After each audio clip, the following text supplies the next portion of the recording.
the week. You know, it's been 7 years since Colt Lundy and Paul Gingerich were arrested for the murder of Phil Danner. At 15 and 12 years old, they were some of the youngest people in Indiana's history to be sentenced as adults. WSBT-22's Caitlin Connon is here, and Caitlin, Gingerich was released earlier this year. Yes, but Lundy is still in prison. He says Danner, his stepfather, was abusive, but Lundy also admits that didn't make killing him okay. Now he's trying to turn a lengthy prison sentence into a chance at redemption. You looked a lot different at 15 than you do now. Yes, yes I do.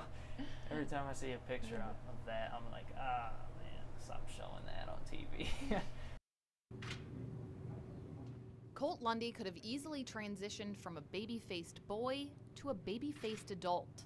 I could get away with just sitting in my bed all day, watching TV, doing nothing else. But that's not in Lundy's nature. The now 22-year-old started his 25-year sentence at Wabash Valley Correctional Facility. It's just much more somber there. Older crowd. Wabash is maximum security, a tough place to grow up. Lundy says he wanted to look the part to survive. I wanted the people to look at me and think, I don't want to, I don't want to mess with that dude. As Lundy got tougher, he also developed a serious work ethic. What is the ratio of miles to gallon of gas?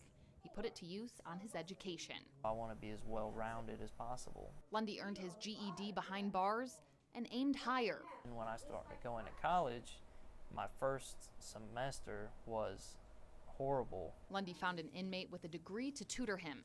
He also did a lot of studying on his own. I got like a handful of grammar books and just read them cover to cover like 3 times a piece. It worked. Lundy earned an associate's degree in interdisciplinary studies. While working toward that, he found another book of poetry. I just started reading it and I was like, you know what, I can do this. So then I just sat down and started started writing. Poetry was a way to process Lundy's dark, often scary new home. A man or a monster, that seems to be the debate. One act of impetuosity and his life was taken away. Poems were also a happy release. The setting sun, a beautiful beacon of hope for another beautiful day to come, finally leaves us, giving us its last colorful kiss. With that hope in mind, Lundy requested a sentence modification. The lawyer said, oh, I think it's looking good, and of course he's going to say that. But so I was, elated. Then when they told me no, I just felt sick. The judge praised Lundy's effort to get an education in prison, but it wasn't enough. 4 cans of juice. Now Lundy is back to what he does best, keeping busy. He started teaching himself computer coding as part of his prison work assignment.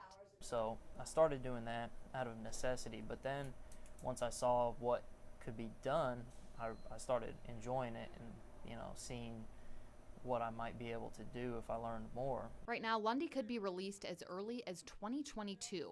While he waits, he's left with a lingering question. Is a long prison sentence the right choice for an immature minor with no other criminal record?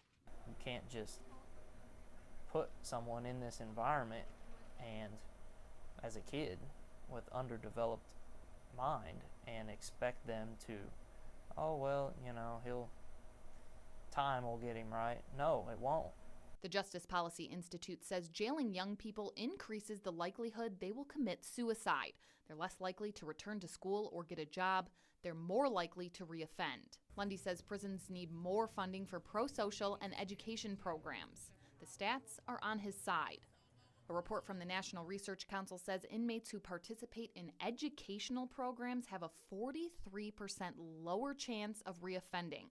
Their chances of getting a job after release are higher.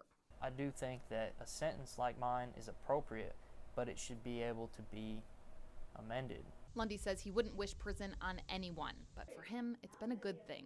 I just feel like so much sharper, so much more ready for life now. When I want to do something, I'm going to do it, and I'm very driven.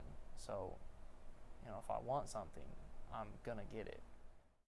Lundy's supervisors told me he's a model inmate. In fact, he was just transferred to Westville Correctional Facility, and that's a lower security facility. And Lundy says he could be out on work release within a year. And he's not just trying to make his own life better either. No, he's trying to reach out and help other people. And coming up at 10, you can hear more about his work with a Norwegian teacher and her students. All right, Caitlin, we'll see you then. Thank you.